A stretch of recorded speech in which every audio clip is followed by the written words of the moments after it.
Hi, this is John Isles and welcome to Geometer's Paradise. In previous lessons you learned that line segments that have the same measure are congruent. And today we are going to extend these ideas to generate and solve some simple algebra problems. You will need a ruler marked out in millimeters for this lesson. Alright, let's draw a line segment that is 54 millimeters long. Alright, I'm going to call my line segment PQ. So here's point P. Here's point Q. The name of this line segment is PQ with a bar over the top. The length of this line segment is PQ equals 54 millimeters. Notice that there's no bar over the top of PQ. Place a point here, X. We want to construct a second segment that's congruent to PQ. Place it on X and draw an arc. We don't have to draw a full circle. Just draw an arc, that's all you need. And then place a point, a second point, on that arc somewhere. Call it Y. Because we used PQ to create the circle, the length of PQ to create the circle, then the radius XY is the same as PQ. PQ is congruent to XY. Alright, because they're congruent, they both have the same measures, so the length of XY is also 54 millimeters. When a content creator wants to generate an algebra problem for a pair of congruent segments, what they do is they start with a length in mind, like 54 millimeters. Then they're going to decide what the value of the variable is. So let's suppose that we're going to let X be equal to 10. Now we want to decide on a multiplier for each side.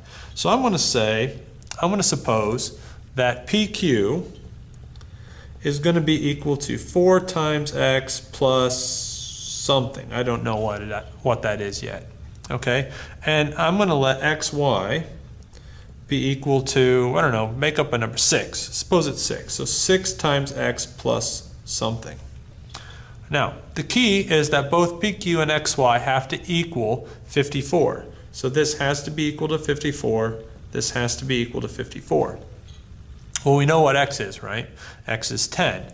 So if I do 4 times 10, that's 40. And then if I take 54 and I subtract 40, I get 14. Okay, so that means that PQ is equal to 4x plus 14. Now, we're going to do the same thing for xy. I know that x is 10, so 6 times 10 is 60. And then 54 minus 60 is negative 6. xy is going to be equal to 6x minus 6.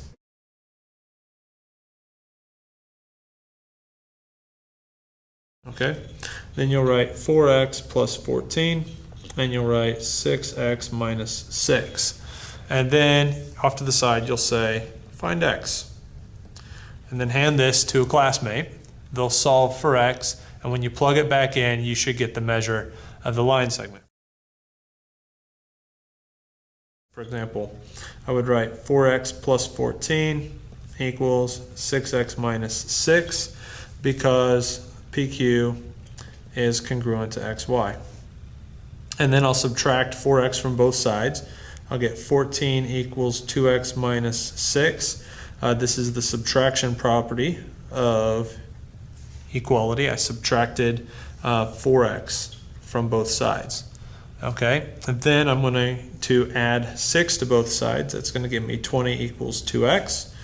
I added 6 to both sides. Then I'm going to divide both sides by 2. That gets x equals 10.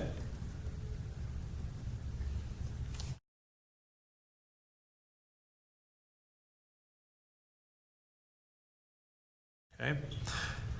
Then we can find the measures of each line segment because PQ is 4x plus 14. So PQ is equal to 4 times 10 plus 14, which is 54.